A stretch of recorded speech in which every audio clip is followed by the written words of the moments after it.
Yo la mif, c'est NSK. Alors, petit débrief de cette première journée de Ligue des Champions, plus particulièrement le groupe D, dans lequel il y a mes deux clubs de cœur.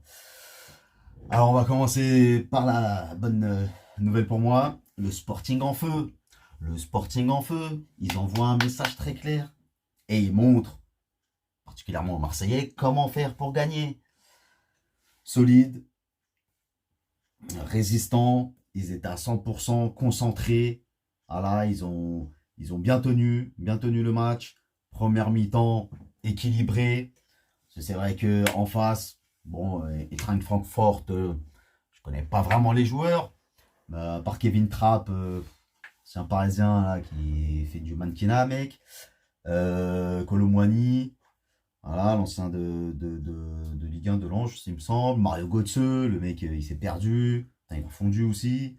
Voilà, Kamada, Lustre. Bon, je connais pas trop vraiment cette équipe. Voilà, c'était chez eux. Vous pouvez se dire, ouais, ça peut être compliqué quand même. Surtout que, bon, Francfort, ils finissaient mal la saison. Certes, ils ont gagné la petite Coupe d'Europe.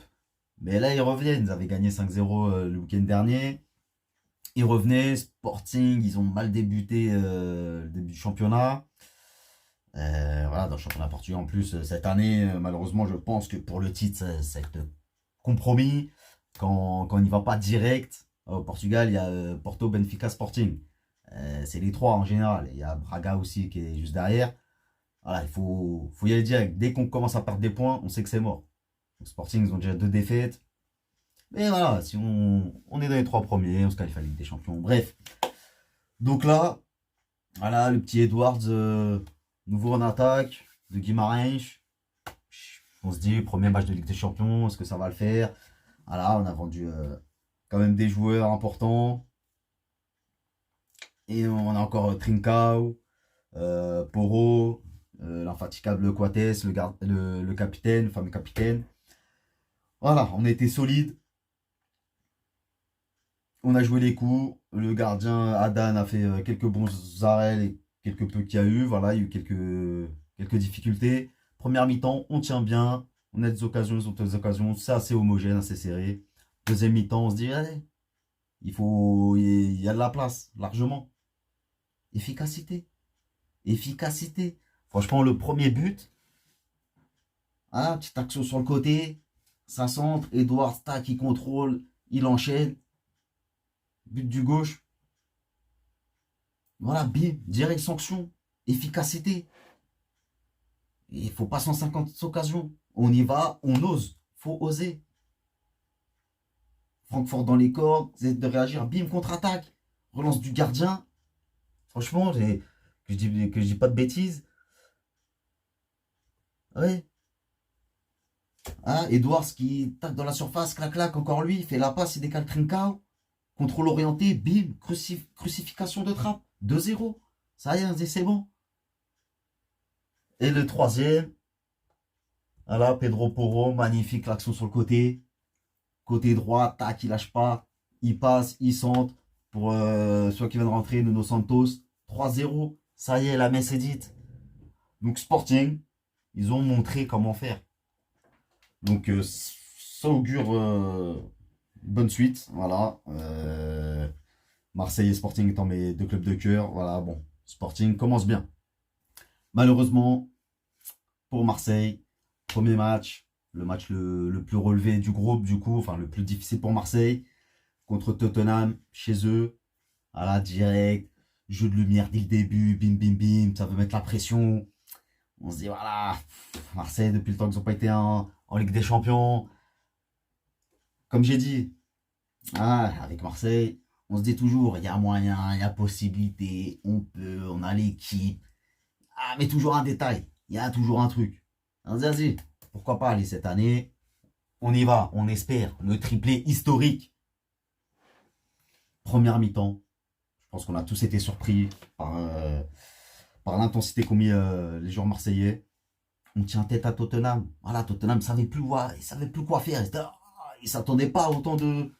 Voilà, on a bien tenu. Chacun a tenté avec plus ou moins de réussite. Mais ils ont tous apporté la pierre à l'édifice. Voilà, mention spéciale à Matteo Guendouzi et Valentin Rongier qui ont tenu le milieu de terrain. Ils ont été là.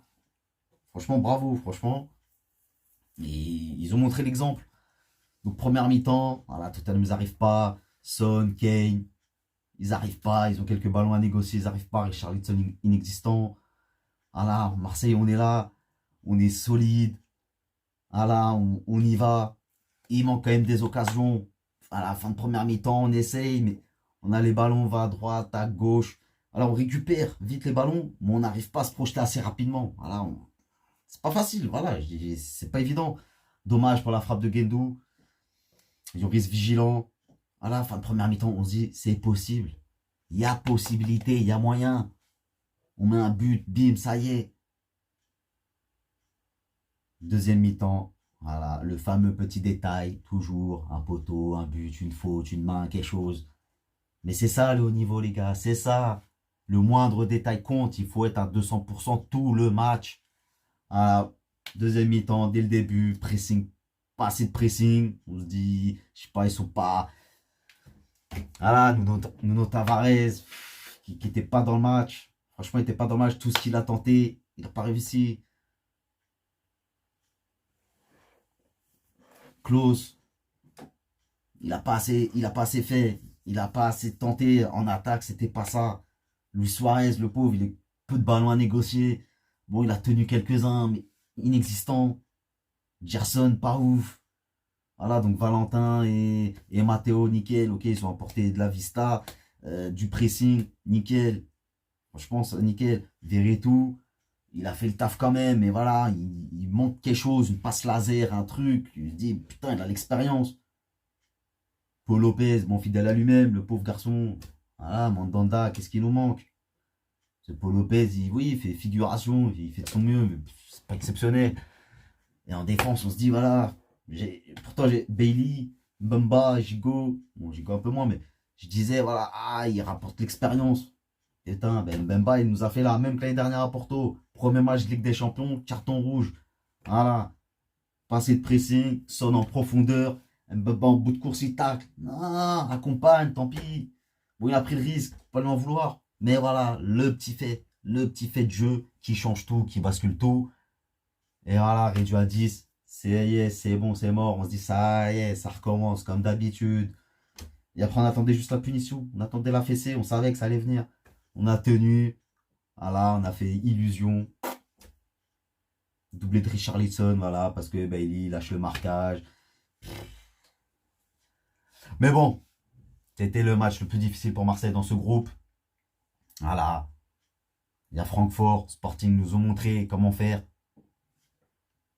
Être à 200% solide. Là, Marseille l'ont fait. Voilà, être solide, mais en attaque. Oser plus, tenter plus, des combinaisons, des tirs. J'espère que le retour d'Alexis Sanchez va nous faire du bien là-dessus. Et être efficace. Il y a moyen, les gars. Il y a moyen de passer. Ou au pire des cas, petite Coupe d'Europe et on gagne. Et triplé historique. N'hésitez pas à me dire ce que vous en pensez. Laissez un petit pouce bleu. Et allez l'OM et Sporting. À la semaine prochaine.